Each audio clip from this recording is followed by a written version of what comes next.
How's the food source looking over there? Have you been over there? I've been teaching. I just barely got here.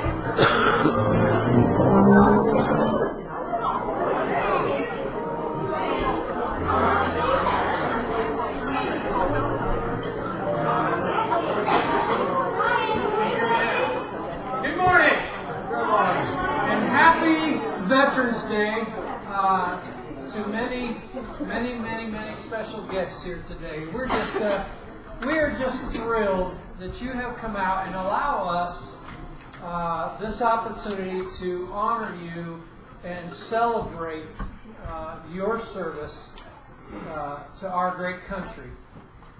Just one quick announcement. Tonight we will have Celebrate Recovery as we do every Sunday night. However, we will not have our dinner at 4:15. We will move straight into our worship at 5 p.m., our praise and worship service. And I have Pastor Randy Crawford from Florence First Church coming over to share his testimony tonight at 5 o'clock. He has an incredible testimony of addiction, of abuse, and I would encourage you to come back to be encouraged by his story, by his testimony. I assure you, you will not regret it. At this time, what I'd like you to do, I would like everyone to stand as I ask the American Legion Color Guard to post our colors for today. Right shoulder. South to the right, forward.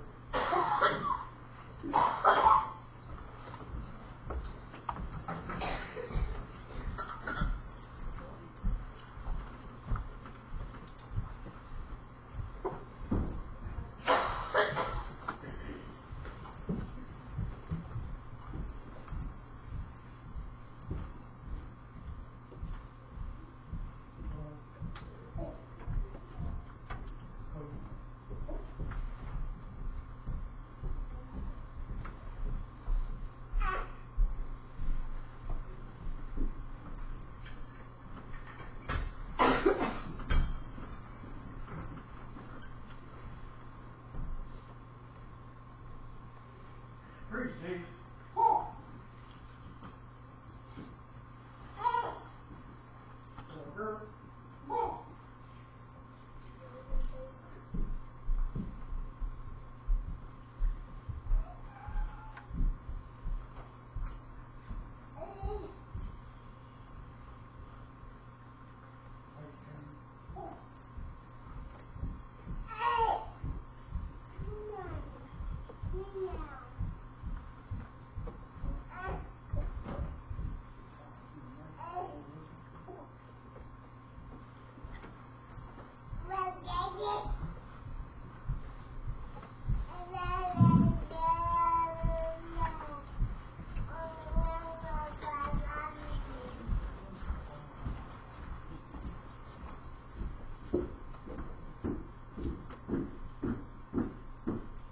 You may be seated.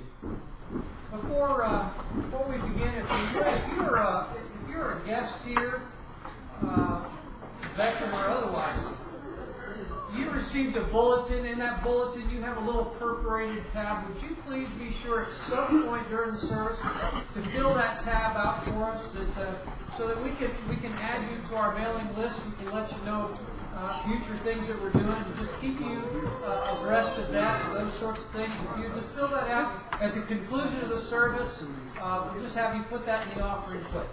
Thank you.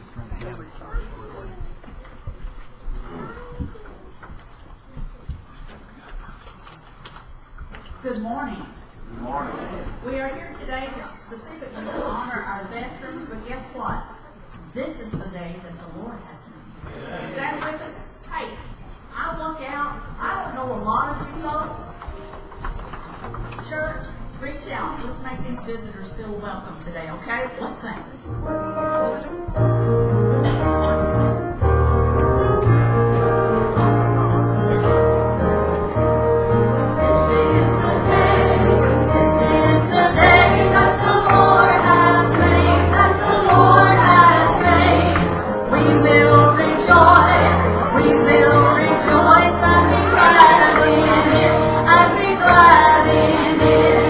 This is the day that the Lord has made.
Thank you.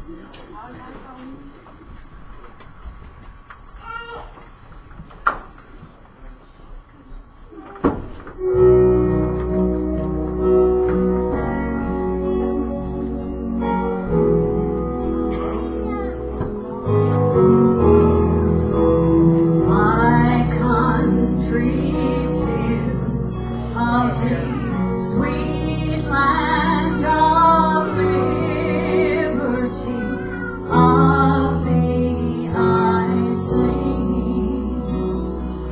Land where my fathers died, land of the pilgrim's pride, from every mountainside, let freedom ring. My native country, the land of the noble free, thy name I love. I love thy rocks and rills, thy woods and templed hills. My heart with rapture thrills like that above.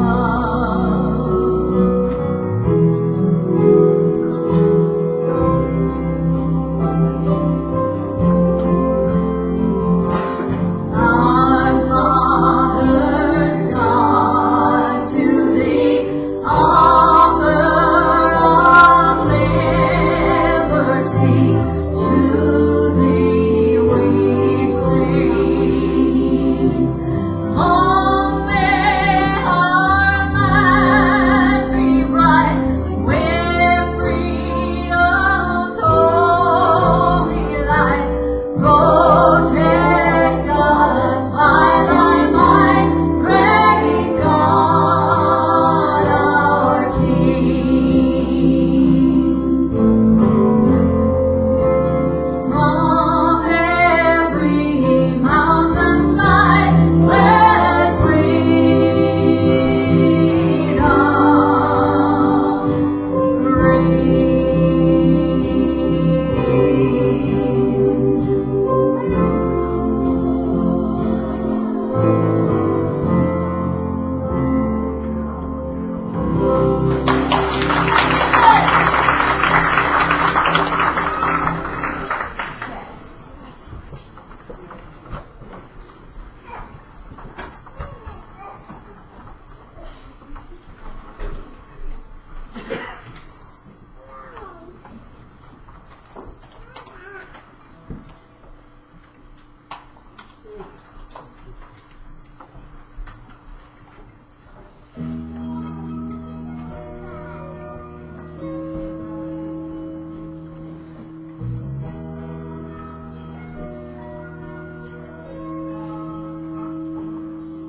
If tomorrow all the things were gone I've worked for all my life, and I had to start again with just Jesus in my life, I thank the Lord above to be living here today, 'cause the flag still stands for freedom, and they can't take that away.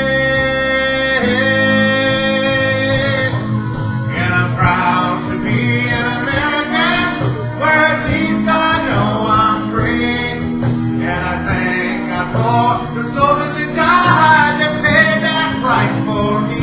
And I gladly stand up next to you and defend her still today. 'Cause there ain't no doubt I love this land. God bless the USA.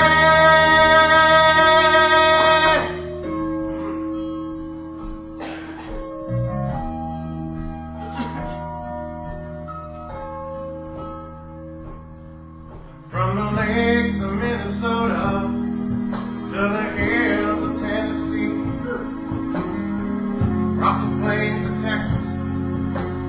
sea to shining sea, from Detroit down to Houston, New York to LA. Well, there's pride in every American heart, and it's time we stand and say that I'm proud to be an American, where at least I know I'm free.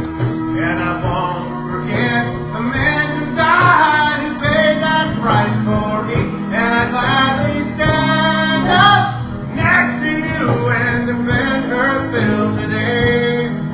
'Cause there ain't no doubt I love this land. God bless USA.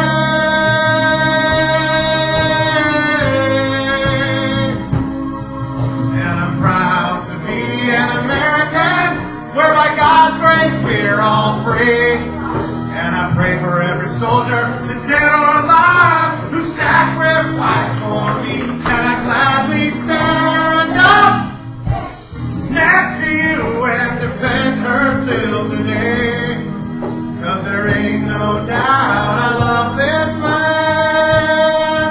God bless the USA.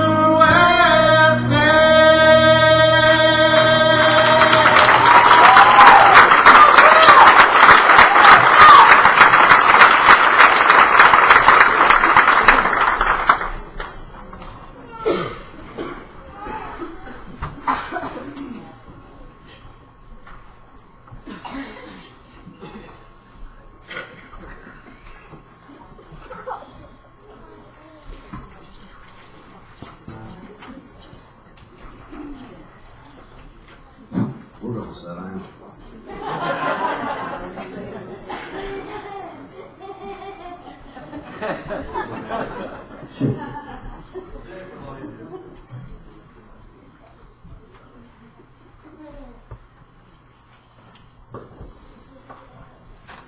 Once again, I want to thank everybody for coming out for Veterans Day and get a chance to see one, tell them thank you for the service, what they've done. 'Cause without them today, we wouldn't be able to do this and be here and go to worship. So if you see one out, just tell them thank you for their time.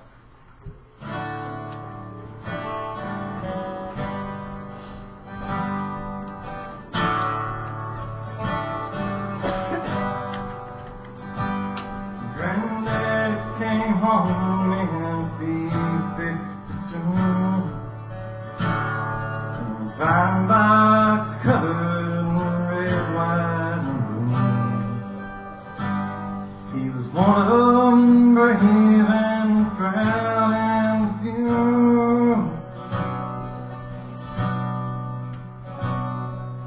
21 guns helped us say goodbye. He stood there in silence, trying hard enough to cry. And as the preacher recorded lines written in red, and he folded his Bible, and in a broken voice he said, "There's only two people who's ever died for me. They laid down their life just so I could be free. They both went through hell, bear crosses and shares.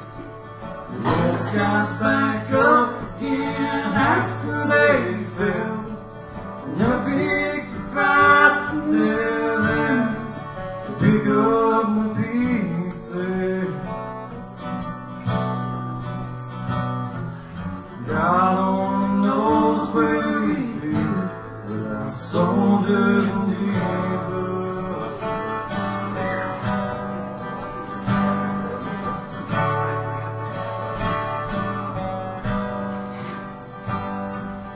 Seems like the news of the run both down. Whenever we need them, they're always around. Don't hand me a party's political views. 'Cause there's a left side, a right side, and then there's the truth.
fights for my life, one fights for my soul.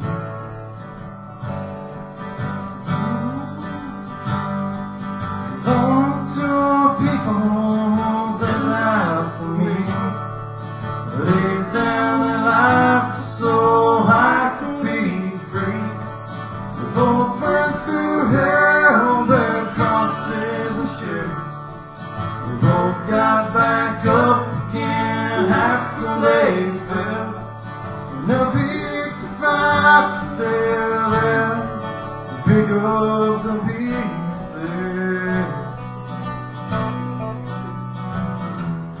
God only knows where we are. We're our soldiers in Jesus. Soldiers in Jesus.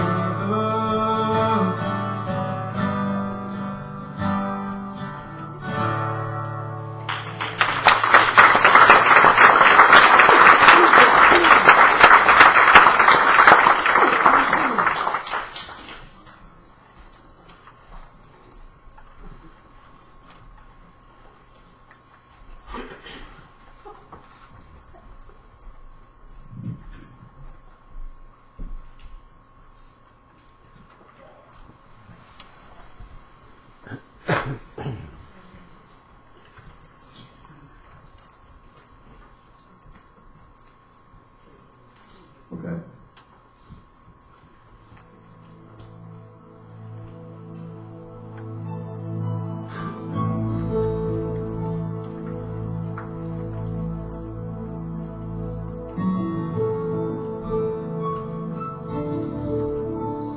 Well, I'm just trying to be a father, raise a daughter and a son, be a lover to their mother, be everything to everyone. Up and at 'em bright and early, I'm all business in my suit. Yeah, I'm dressed up for success, from my head down to my boots. I don't do it for the money, there's bills that I can't pay. I don't do it for the glory, I just do it anyway. Providing for our future is my responsibility. Yeah, I'm real good under pressure, being all that I can be. Well, I can't call in sick on Mondays when the weekend's been too strong. I just work straight through the holidays, and sometimes all night long. But you can bet that I stand ready when the wolf prowls at the door. Yeah, I'm solid, yeah, I'm steady, yeah, I'm true down to the core. And I will always do my duty, no matter what the price. I counted up the cost, I know the sacrifice. Oh, yeah, I don't want to die for you, but if dying's asking me, I'll bear that cross with honor, 'cause freedom don't come free. I'm an American soldier, an American. Beside my brothers and my sisters, I will proudly take the stand. When liberty's in jeopardy, I'll always do what's right. I'm out here on the front line, sleep in peace tonight. American soldier, I'm an American soldier. Well, how long veterans stand up, please? All veterans stand up.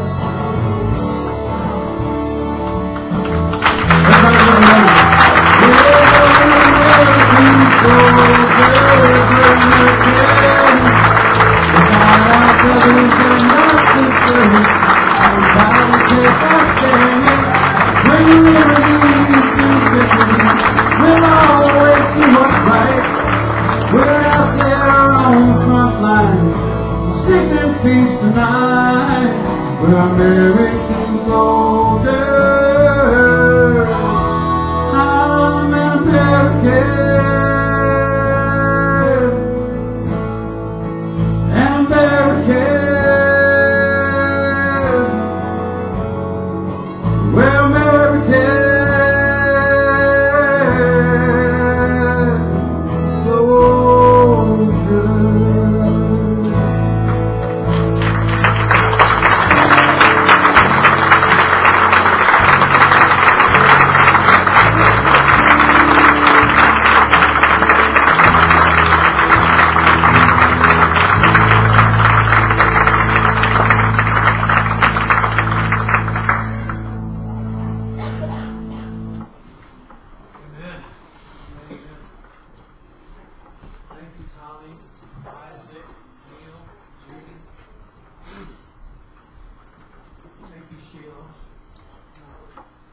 As we get ready to go to the Lord in prayer, number one, normally at this time we dismiss children for Children's Church, but we're not doing that today. We're going to be using the children at the conclusion of our service today. So we would just ask you to keep them with you. If you have a little one that's having a hard time, we do have a room back there. It's got a speaker in it. You're more than welcome. Please use that room. As we get ready to go to God in prayer, just to bring you a few updates. Jan went into the hospital Friday night. She's been having issues of breathing for a few weeks now. Moved to intensive care this morning. Okay. So she's obviously having struggles again. Just remember Jan and James and Greg and the family. We'll find out more what's going on. I know they've had some tests that they're taking, some blood work, and so we want to remember them. Also, remember Ann Perry is at home convalescing from her foot surgery, and Lisa's here after her knee surgery on Friday. We continue to lift up Alice as she awaits her scan following her treatments, and then of course Lois. And I know the needs. We could just go on and on. Let's go to God in prayer, and let's thank Him for His presence here today. Father in heaven, it is with humble hearts that we stand in the presence of the Holy One. Father, but with that same humility, we are taught that we can come before you with boldness and seek refuge, seek help for our needs, seek guidance, wisdom. Father, today the physical needs just are overwhelming. And as I said, we could just go on and on. Lord, you know each and every one of them, and we lift them up to you, Father. I remember Jan this morning in intensive care. Just Lord, may she know that her church loves her. May she know that her church is there for her and caring for her and praying for her. Father, for Ann, and we just continue to pray that you would strengthen her each day and help her to heal. Same for Lisa. We thank you for her being here. We lift up Alice and Lois and so many others. But today we especially lift up sailors, soldiers, Marines, and airmen, who have given of themselves for something much greater than themselves. Father, it is my prayer today that those that are present here, Father, the family members of those who are not here, the family of those who may have passed on, would leave knowing that they are an honored and treasured and valued people. We thank you for their service. In Christ's name, amen. I wonder how many of you went to a Veterans Day parade yesterday. Raise your hand. Our color guard did. I shamefully admit that I did not. It seems like each year I find things that are more pressing for me to do with my time. More productive even. Sometimes it's ministry. Sometimes I have to appear at this event or at that event. One time I remember I was planning it was to go, and I even had to make a hospital visit instead. But sadly, more times than not, I just had a case of bad, sad selfishness. And my focus was on me. And that I chose not to go out and honor those who gave so much for me. Some even to the point where they gave their ultimate sacrifice, their lives, so that I could have the liberty of choosing not to go to their parade. We honor veterans every year at Veterans Day and Memorial Day here at Mary's Chapel. But this is the first time in my pastorate that we have committed an entire day celebrating you special guests. And I am all too happy to have that opportunity to do just that. And it is my solemn hope that when you leave here today, you will not have a doubt in the world that you are loved here, that you are cared for here, that you are prayed for here, and that you are honored here.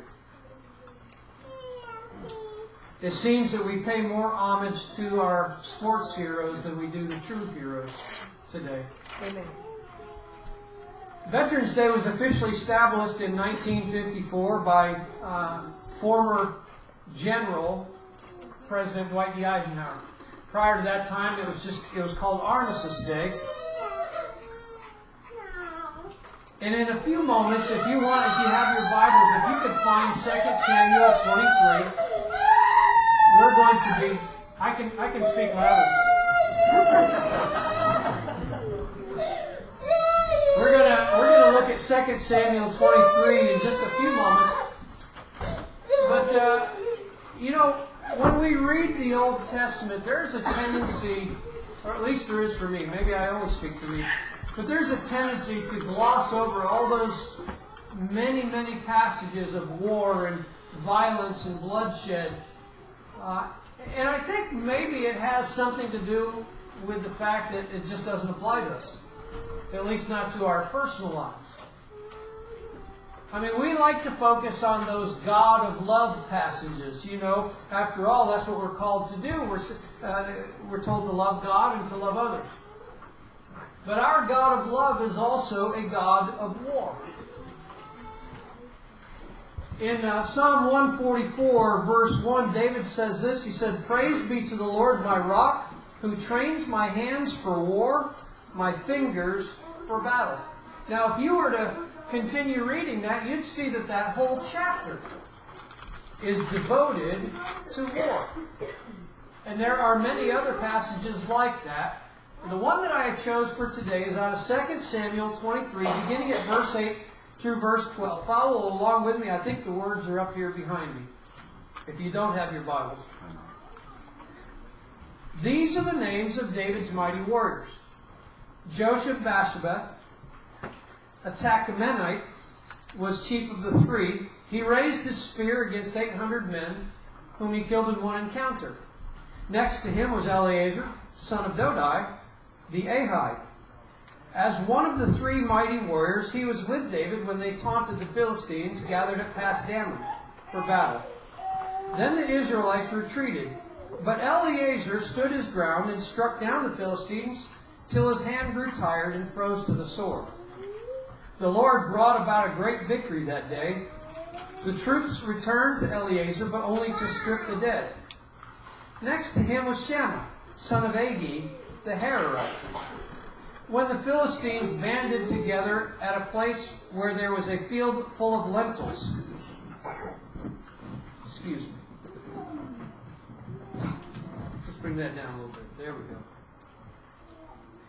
Next to him was Shammah, son of Agee, the Hararite. When the Philistines banded together at a place where there was a field full of lentils, Israel's troops fled from them. But Shammah took his stand in the middle of the field. He defended it and struck the Philistines down, and the Lord brought about a great victory. Now that passage goes on to list the names and the exploits of many other veterans in David's army. But why does David have to fight the Philistines and the Ammonites and the Canaanites and all the otherites in the first place? Because their forefathers failed to do it the first time. Because their forefathers failed to do it when they had the opportunity and when they had the promise from God to have victory. We find that in Deuteronomy chapter 9, where in the story of the wandering of the Israelites in the desert, God commanded them to go into the land that He promised and to wipe out all of the enemies. And in Deuteronomy chapter 20, we see why. But the Jews failed to do that, and because they failed to do that, they've been a thorn in the Israelites' side ever since. In the time of the judges, you remember the cycles of idolatry on the part of the Israelites as they fell into the influence of the pagan enemies whom they were supposed to rid the land of. And then comes along David, a man after God's own heart. And David fights valiantly so that his nation can finally enjoy peace. But that peace came at a cost. It came at the cost of war and bloodshed. David was a charismatic leader. The men rallied. The men loved to rally by his side on the battlefield. And God enshrines the names of those veterans and their battlefield accomplishments in His Word forever. My question to you is why? Why would God make it a point to list these veterans and their accomplishments by name, if not to honor them? And to provide us an example of how we ought to live and how we ought to honor our veterans. So this morning I want to share with you 4 important things that we ought to remember in honoring our veterans. The first thing that we need to remember is the price of freedom. Warriors do not fight for the sake of killing. Warriors do not fight for earthly rewards. You remember the story of David and Goliath, where Goliath has been out in the valley for 40 days taunting the army of Israel, challenging, daring one to come out and fight against him. King Saul even offered great wealth, his daughter's hand in marriage, and tax-free living for the rest of the warrior's life for anybody who would go out and defeat Goliath. But nobody would. You see, warriors do not fight for money. And if there are any veterans here, you know that all too well. Warriors do not fight for material possessions or material wealth. But now remember the words of David. As David is hearing this giant in the valley cursing his God, blaspheming his God, he turns to the Israelites and he says, "Is there not a cause?" He's asking a rhetorical question saying, if for no other reason, the fact that he's blaspheming our God is reason enough to take this fella out. This summer, PBS came out with a 20-hour documentary on the Vietnam War. And it is the most complete picture that I have ever seen of the Vietnam War. And from all sides, even the results of the Vietnam War back here in the States with the campus protests and the race wars in the South. Young people rised and protested against the actions of our government and burnt their draft cards and in protest from the safety of liberal campuses. And that's fine. That's fine. If they had stopped there, it would have been fine. But you see, they didn't just protest against the actions of our government. They had equal hostility toward those very honorable men and women who did answer the call of duty and did go and fight. When they came home, they were met at the airports by being spat upon and being called vile, vile names. When I came back from the first Gulf War, Desert Storm, they threw us, thank you. they threw a ticket tape parade for us in downtown Dallas. And it was everything that your mind is thinking about right now. When you think ticket tape parade, where there were high rises, it was one of the most proudest moments of my life, to be marching down the street there with my unit. And that night they threw a big barbecue for us, and not just for Gulf War vets, but for all veterans in the area, in the community. And I sat at this very, very long table, and I sat across from this Vietnam vet. And he had his garrison cap on, and he had his hair down to here, and a big mustache, and he had his medals and honors, and we sat, we just had small talk, and he asked me a lot about my unit, about what we did over there, what I saw, the sort of things we were involved in. After a few minutes, he started weeping, telling me how proud of me he was. And in a matter of just 30 seconds, he was weeping uncontrollably, telling me how proud he was of me and of my unit and of what we did over there. And he said this, he said, I am experiencing the homecoming I never got through your homecoming. And then I started crying, and we're crying together. There's a couple of crybabies. Now, we can debate the issue all day long, whether it was a just war or whether our government acted correctly in carrying it out. We can do that all day long. But that soldier deserved honor. Because he lost out on more than a homecoming. He lost out on his youth. He lost out on his innocence. He lost out on his friends. And for many thousands like him, they even lost their sanity. And so before we go any further today, I know there are at least 2 Vietnam vets here today. If you are a Vietnam veteran, I would like for you to stand so that you can receive, finally, the homecoming that you deserve. Would you rise, please?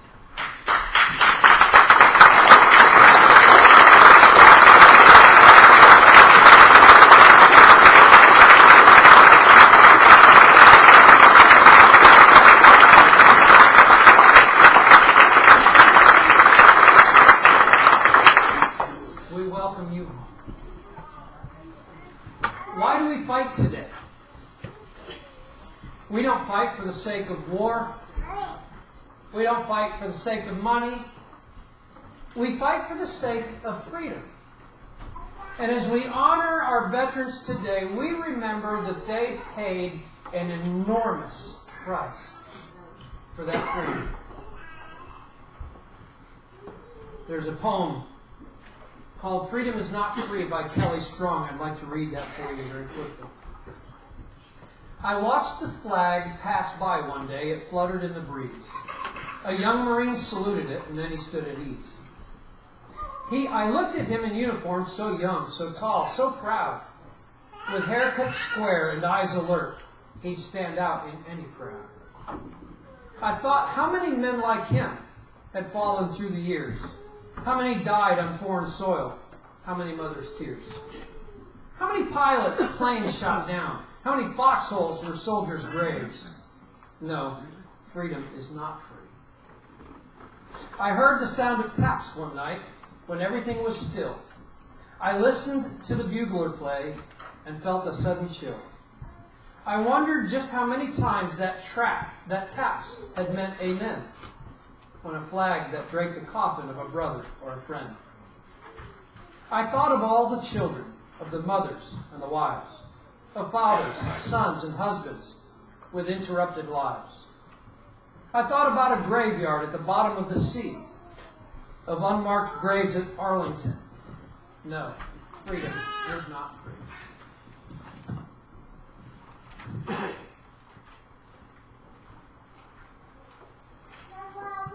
And so, The first thing we remember is that the price of freedom. That freedom is not free. Secondly, we remember to honor those who fought for that freedom. In verse 18, we find another veteran by the name of Abishai, brother of Joab, who had raised his spear against 300 men, single-handedly. Now, he became every bit as famous as those three that were listed there in verse 8, and even more famous because he became their commander. And once again, I ask you the question, why does God point out his name? Why does God list his exploits, if not to honor them? Today, as we think about veterans, I want to encourage you to show honor. First and most basic way we do that is simply thank them. Simply thank a vet. Thank him or her for their service. And yes, I said her. There is equally as many female veterans like our own Kara Gunter who have given of themselves for the service of their country. You may be surprised to know that of the 58,000 names that are etched in that granite wall, 67 of them are women. You may also be interested to know that of the 40,000 women who deployed during Desert Shield and Desert Storm, 15 of them were killed in action, and 2 were POWs. I always try to thank a vet when I see them out in public. When they're wearing their garrison caps that have their unit insignias or the name of their ship or the campaigns that we're on. You know, they wear them proudly, as they should. They were not any less unwilling to lay down their life than those that actually had laid down their lives in the battlefield. They were just fortunate enough to come back alive. But as I said a few moments ago, some of them returned dead in their hearts. And so we need to be thinking of them. If you see a serviceman in uniform, or if you see a vet wearing their garrison cap or their honors and their medals, you need to stop and you need to tell them how much you appreciate them. But don't stop there. You know, every year, Veterans Day and Memorial Day, you see veterans sitting outside of department stores and Walmarts and things. How many of you know what I'm talking about? You seen them? You know what? Stop. And after you give them a handshake or a hug, show your honor by putting money in their pocket. You may be interested to know they don't give 1 red cent of that money. Every bit of that money doesn't go to clubs or anything else. Every bit of that money goes to help veterans who are in hospitals, in rehab centers, and nursing homes who cannot otherwise be out there themselves collecting that money. Show them honor. So we remember the price of freedom. We remember to honor those who fought for that freedom. Number 3, we remember the example that they leave for us. From the vets that we see here in 2 Samuel 23, we learn that we need to take a stand and stand our ground. Our President Trump said exactly that just a few days ago in reference to North Korea. He said, America does not run from a fight. Or, excuse me, America does not run to a fight, but neither will America run from a fight. And that's entirely true. We see men here in this passage that I read that have taken a stand. Number 1, regardless of the opposition. Look at verse 8. You see Joseph Dessebeth victorious over 800 other warriors. You know, I think of those men who faced those towering machine gun nests on the beaches of Omaha and Utah. I think of those men who stood their ground in the frozen tundra of the Chosin Reservoir of Korea. I think of those men who faced insurmountable odds as they defended a military outpost known as Kaesong. knowing very well their chances of success were slim at best. But they did not run from a fight. They ran to it. They also stand their ground regardless of the allies. Even when no one else stands with them, we will stand our ground. We will stand for righteousness' sake. Verse 11, we see Shammah, who draws a line in the pea patch even after the entire Israeli army leaves and deserts him. He draws a line, he says, enough is enough. And he takes the fight himself. I remember when we went into Iraq in the Gulf War. It was a very unpopular decision around the world, was it not? And for the most part, our men and our women went to defend it alone. We went to defend not only our freedoms and not only our interests, but the freedom and interests of those who we made an allegiance with. Why? Because it was the righteous thing to do. And thirdly, we stand our ground regardless of the duration. Look at verse 10. We see Eleazar here. He had fought so long that his hand was frozen to his sword. He had gripped it so tightly that he could not remove his hand from that sword. I think of those who have given for so much, the soldiers, the sailors, the airmen, the Marines who have deployed for months on end, halfway around the world, the sacrifices that they have made, the sacrifices that their families have made, so that they can serve their country with distinction and honor.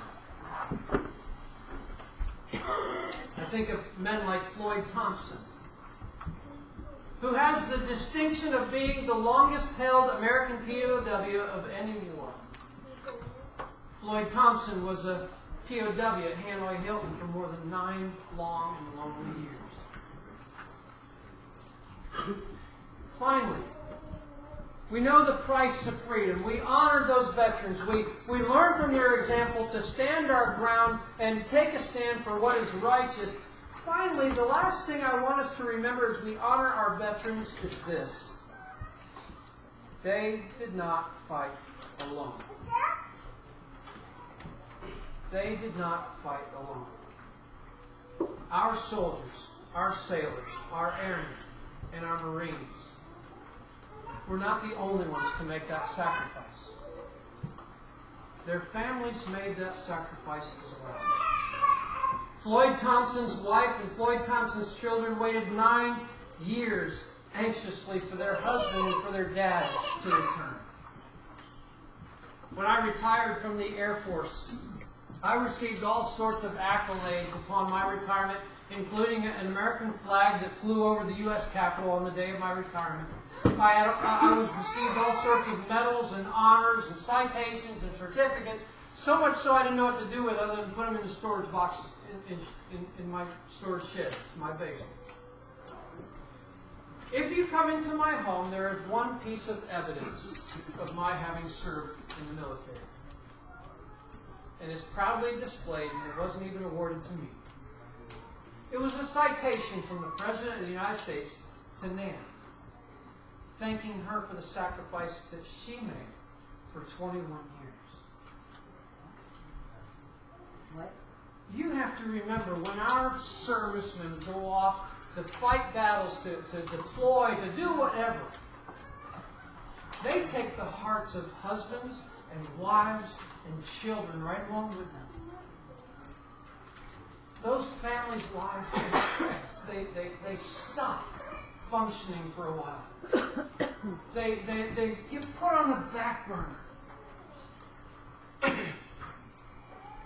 But we need to remember that they did not sacrifice for their loved ones to go and fight.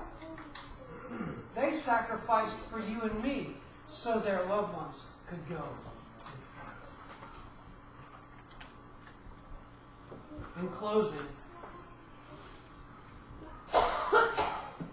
I believe it's entirely appropriate for this serviceman to share his opinion regarding the current events of a few cowards in our country. I am absolutely disgusted.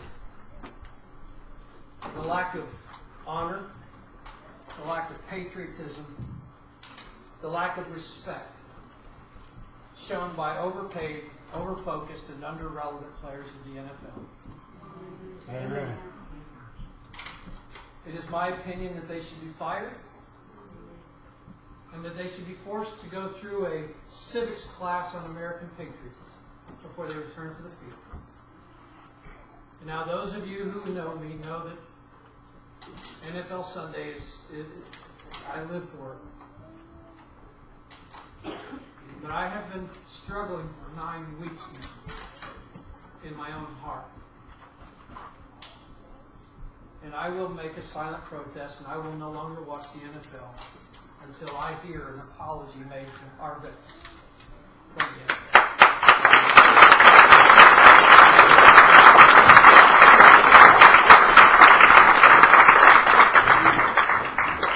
Our veterans deserve better. Amen. I'm reminded of a story that was told by former presidential candidate, former 6-year guest of Hanoi Hilton, and Senator John McCain. And I'd like to close sharing this story with you if I could. It's called A Flag of Rags. In the final years of our imprisonment, the North Vietnamese moved us from small cells with 1 or 2 prisoners to large rooms with as many as 30 to 40 men in the room. We preferred this situation for the companionship and strength that we could draw from our fellow prisoners. In addition to moving us to new quarters, our captors also let us receive packages and letters from home. Many men received word from their families for the first time in several years. The improved conditions were a result of public pressure put on the North Vietnamese by the American public.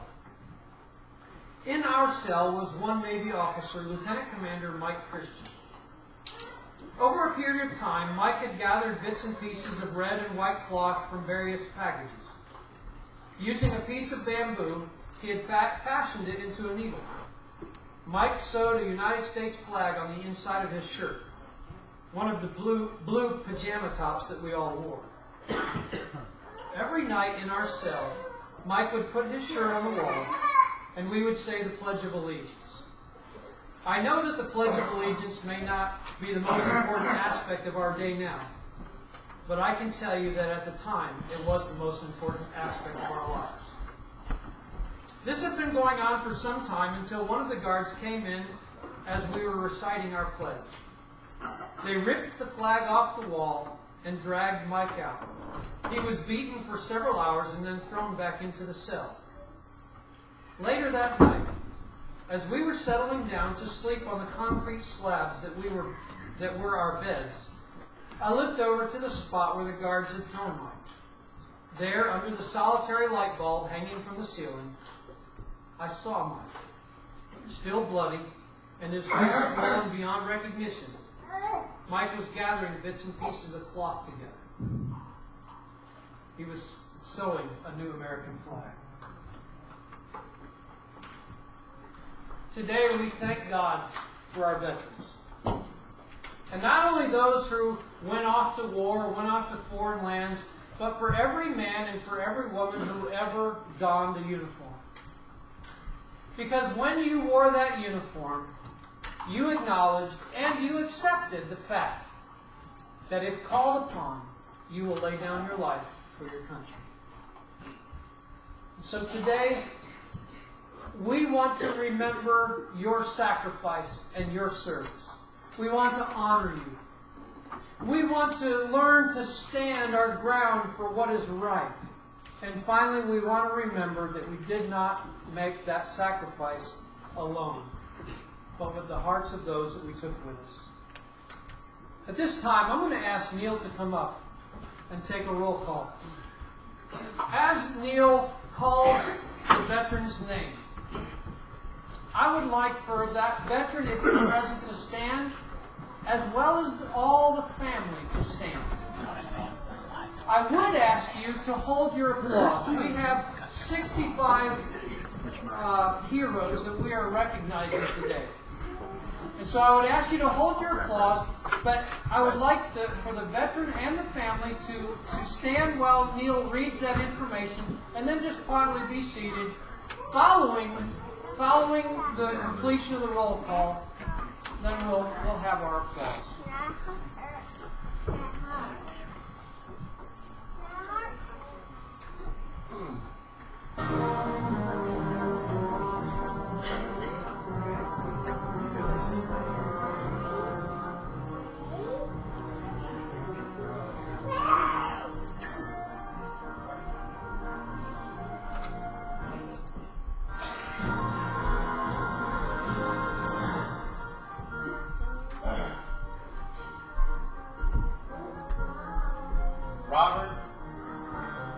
Robert Balloon, Navy, 5 years, pharmacist mate, 2nd class, wife Catherine, children Mary, Martha, Jane, and John.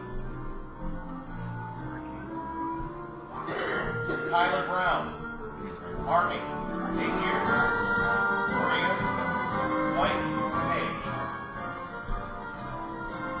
Michael Carter, Air Force, 21 years, Master Sergeant. Tyler Carter, Marines, serving currently, mother Amanda. David Davis, Army, 4 years, World War II, wife Marie, children Tom and Jim. Jacob Davis, Army, 3 years, private 2nd class. Korea, parents John and Denise. William Fender, Marine, Desert Storm. Dependent, Marietta Parker. Robert Fisher, Army, Vietnam. Wife Kathy, son Charles. Randy French, Air Force, 21 years, Master Sergeant. Desert Storm, Europe, Korea, wife Nanette, children Tiffany, Emily, and Austin. Alton Grigsby, Air Force, 2 years, wife Dot. Hurley Grigsby, Army, wife Jen. Lenise Grigsby, Army, 3 years. Tara Gunter, Army, 8 years, Sergeant, Afghanistan. Daughter, Elizabeth. Fulton Hall, Army, 5 years, private. Sons Jeffrey, Edward, grandson Matthew Scott. Jack Harrell, Army, 2 years, E5, Vietnam. Wife, Wanda, and children.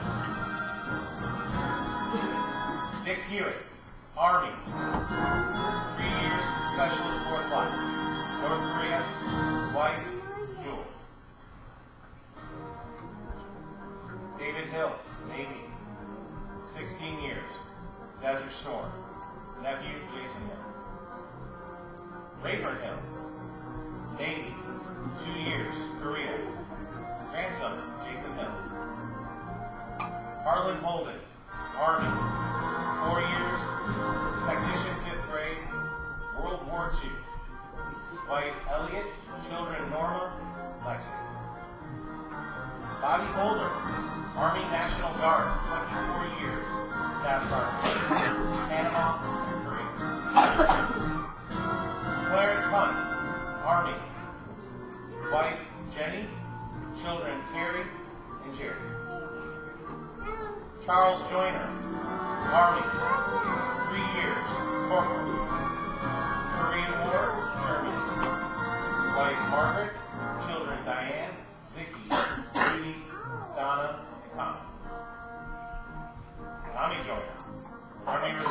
11 years, Staff Sergeant. Wife Teresa, children Jeremy, Isaac, and Grace. Otis Killen, Army, 5 years, E-Day. Wife Frances, children Ralph, Brenda, Connie, and Sharon.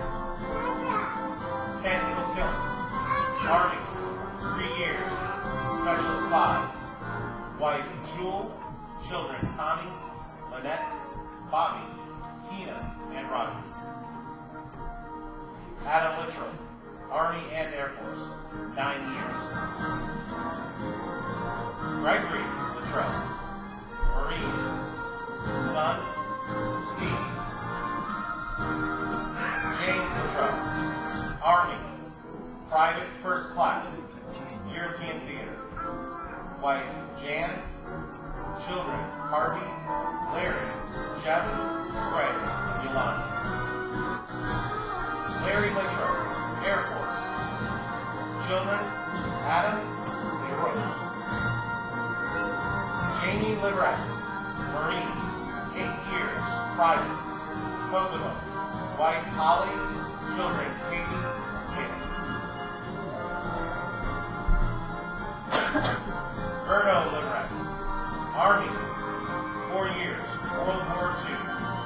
Wife Carol, sons Danny, Steve, and wife Arlene Tanner. Lizzie Mashburn, Army Reserves, 7 years. Wife Angie, children Beth and Jim. Herbert Michael, Army, 2 years, World War II. Children Judy, Justin, and Jackie. Randy Moore, Army, World War II. Granddaughter Denise. Herschel Naylor, Army, 2 years, Private First Class, Vietnam. Grandson, Jason Hill. Willard Oliver, Army, 2 years, Specialist 4th Class, Vietnam. Wife Joyce, daughter Tina. Ryan Parker, Army National Guard, Sergeant. Wife Allison Parker. Richard Parker, Army, E6, Vietnam. Wife Martha. Carol Patterson, Army, 3 years, Specialist 5, Germany. Wife Lisa. Hubert Perry, Army, 2 years. Wife Betty, children Jeff, Jason, and Betsy. Dwayne Riley, Army National Guard, Afghanistan. Carlos Riviera, Army, 19 years, Staff Sergeant. Kuwait, Iraq, Afghanistan, Jordan. Wife Tasha, children Nicholas and Marie. Lowell Roden, Army, 3 years, Specialist 5th Class, France and Germany. Wife Barbara, children Tracy and Tony. Robert Rawson, Army. Wife Goldie, children Linda, Janice, Mary, Patsy, Joanne, Thomas, John, and Don. Dewey Shelton, Navy, World War II. Daughter, Norma Davis. Millard Shelton, Army. Sister, Norma Davis. Ralph Shelton, Navy, 8 years. First Class Petty Officer, Desert Storm. Royce Smith, Marines and Army, 28 years, E6. Jimmy Springer, Army, 3 years. Wayne Springer, Marines, 2 years. Alan Stockton, Army, 3 years. Wife, Joan, children, Paul, Debbie, and Mark. Donald Stockton, Marines, 4 years. Philippines and Japan, wife Anne, children Larry, Jean, and Janet. Paul Stopper, Marines, 4 years. Germany, children Travis and Paul. Paul Turner, Army, 4 years. Vietnam, daughter Melissa. Mike Wasaki, Navy, 20 years. Master Chief Hospital Corpsman, submarine duty. Wife Ann, children Jennifer, Stephanie, niece Susie Stopper. Joel Wilbur, Marines, 4 years. Vietnam. Former wife Lee Irvin, 3 sons. Eamon Wilson, Army. Wife Mary Lee. Robert Wilson, Marines, 5 years, Sergeant. Wife Cindy. Bill Gilpin, Army, 3 years, Sergeant. Korean War. Wife Velma, children Ann, Alan, Steve, Beth, granddaughter Susie Stopper. Our color guard from the American Legion, post in Loretto. Tom Boshears, Army, 20 years, Command Sergeant Major, Paratrooper. Richard Nash, Army, 5 years, Sergeant, Vietnam. Ron Stepp, Air Force, 20 years, Master Sergeant, Desert Storm. Roger Stepp, I said Ronson, my apologies. Roger Stepp, Air Force, 20 years, Master Sergeant, Desert Storm. And I want to give a personal shout out to my father, John Clark, Vietnam, Army, sons, or wife, Catherine Clark, sons Neil, Andrew, and Mason. Let's give them all a hand.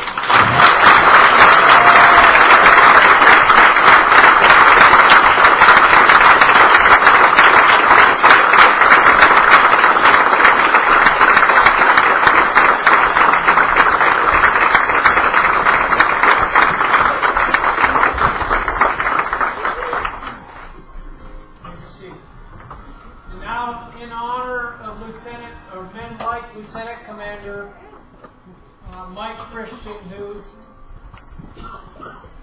jeopardized, risked his life and limb just to say the Pledge of Allegiance.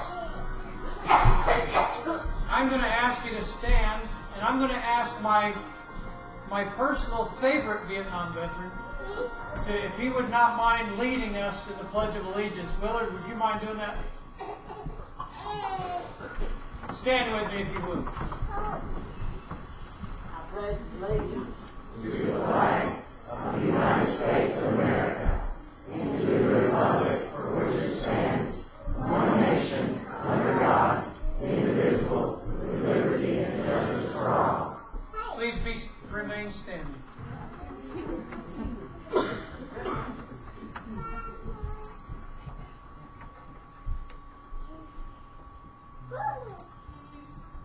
By the dawn's early light, what so proudly we hailed at the twilight's last gleaming. Oh, beautiful for spacious skies, for amber waves of green, for purple mountain majesties above the fruited plain. From the lakes of Minnesota to the hills of Tennessee, across the plains of Texas, from sea to shining sea, from Detroit down to Houston and New York to LA. Well, there's pride in every American heart, and it's time we stand and say, God bless America.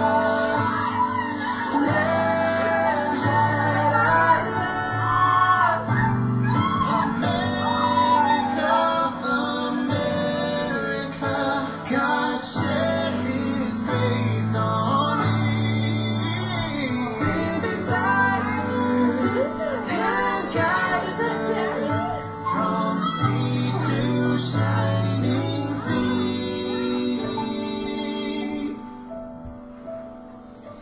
I'm proud to be an American, or at least I know I'm free. And I won't forget the men who died, who gave that right to me. And I gladly stand up next to you and defend her still today. 'Cause there ain't no doubt I love this land. And the rockets sparkle, the bombs bursting in air, gave proof through the night that our flag was still there. Oh, say does that star-spangled banner yet wave o'er the land of the free and the home of the brave.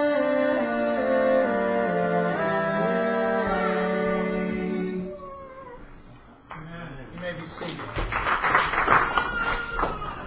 And now, as we conclude the service today, we have a little special gift for all of our veterans who are present. I wish we could give them out to 65 veterans, but we have a little gift for all of our vets who are present. So I'm going to ask the children to come up, and if you wouldn't mind, grab, just start with one. And if you are a veteran, would you please stand until you are given a gift from one of these children?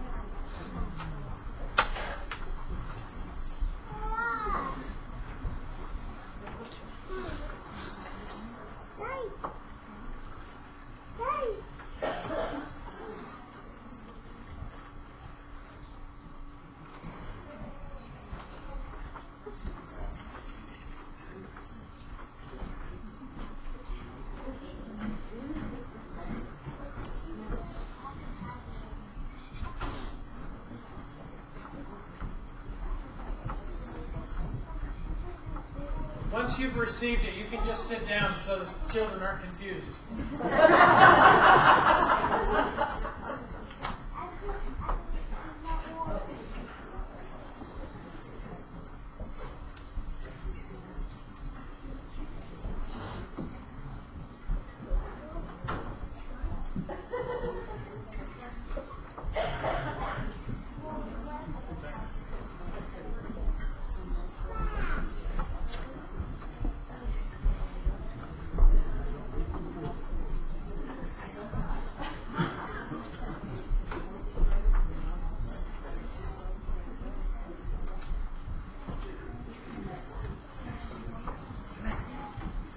I need a few more children to come back up. We have a couple of repeats. Oh. Oh, okay.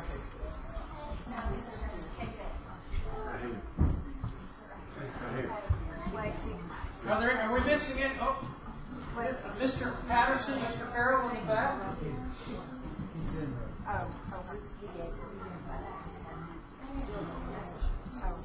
Right here. Pearl. Yeah, we need one more right now. Okay, please. Are we missing any other veterans still? We're good? Thank you, children. Give them a hand.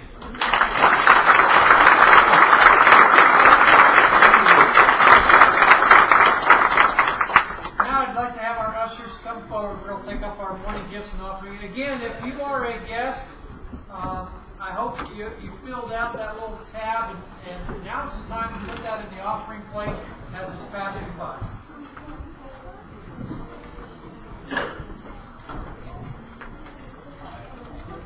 Don't be shy.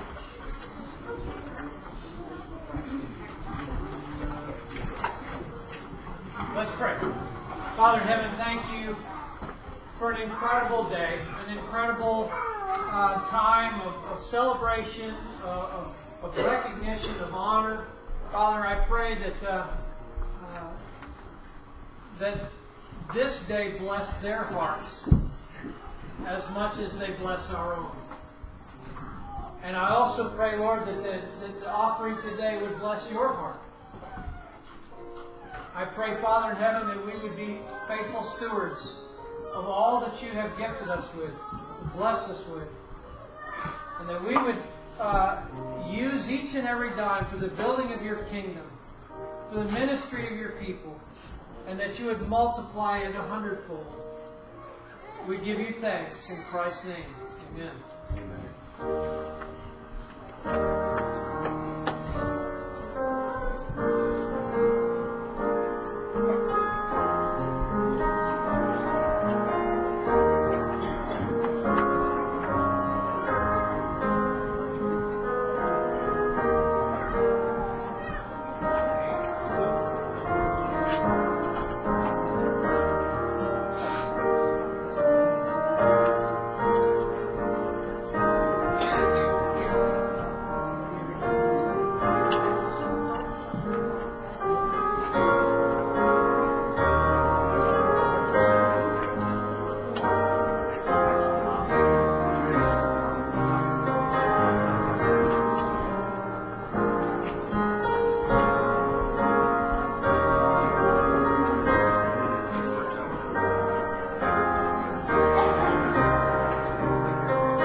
Now, I don't think it would be too hard for you to find a veteran on your way out the door today. Give him or her a hug. Tell them how much you love them and appreciate them. And may God bless our food. There's plenty next door, so I hope you'll join us for a continuation of celebration. Did you do all three? Yes, ma'am. Oh, yeah, I don't stop. Sorry. That's okay, listen later. We still love you. So, God bless our food and our fellowship next door. And you're dismissed.